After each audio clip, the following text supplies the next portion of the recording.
حذیفہ رضی اللہ عنہ اور ابن مسعود رضی اللہ عنہ اکٹھا ہوئے تو حذیفہ نے کہا دجال کے ساتھ جو چیز ہوگی میں اسے خوب جانتا ہوں، اس کے ساتھ ایک نہر پانی کی ہوگی اور ایک آگ کی ہوگی، جس کو تم آگ سمجھتے ہوگے وہ پانی ہوگا اور جس کو پانی سمجھتے ہوگے وہ آگ ہوگی۔ تو جو تم میں سے اسے پائے اور پانی پینا چاہے تو چاہیے کہ وہ اس میں سے پیے جس سے وہ آگ سمجھ رہا ہے، کیونکہ وہ اسے پانی پائے گا۔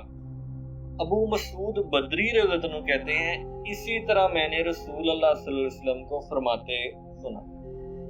نبی اکرم صلی اللہ علیہ وسلم نے فرمایا کوئی ایسا نبی نہیں بھیجا گیا جس نے اپنی امت کو کانے اور جھوٹے دجال سے ڈرایا نہ ہو۔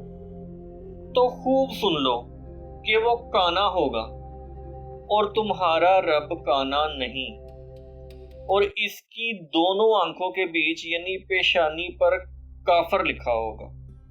رسول اللہ صلی اللہ علیہ وسلم نے فرمایا میں دجال کے متعلق تمہیں اتنی باتیں بتا چکا ہوں کہ مجھے اندیشہ ہوا کہ تم اسے یاد نہ رکھ سکو گے۔ تو یاد رکھو مسیح دجال پستہ قد ہوگا، مطلب قد میں وہ چھوٹا ہوگا، چلنے میں اس کے دونوں پاؤں کے بیچ فاصلہ رہے گا۔ وہ جب چلے گا تو جیسے عام انسان چلتے ہیں پاؤں کے بیچ میں فاصلہ 1 فٹ سے 1.5 فٹ ہوتا ہے، لیکن اس کے پاؤں کا فاصلہ زیادہ ہوگا، مطلب وہ ٹانگیں پھیلا کے چل رہا ہوگا۔ اس کے بال گھنگریالے ہوں گے، کانا ہوگا، آنکھ مٹی ہوئی ہوگی نہ ابری ہوئی، مطلب آنکھیں اس کی ایسی بھی نہیں ہوئی کہ جیسے بالکل ہی نہیں ہے اور ابری ہوئی بھی نہیں ہوں گی اور اندر کی طرف بھی نہیں گھسی ہوں گی، بس اس کی کچھ برابر قسم کی آنکھیں ہوں گی۔ عام انسانوں سے اس کا حلیہ مختلف ہوگا۔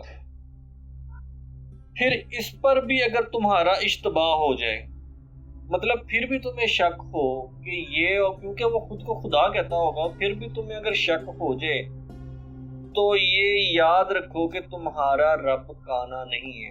اس کی سب سے بڑی نشانی یہ ہوگی کہ وہ کانا ہے۔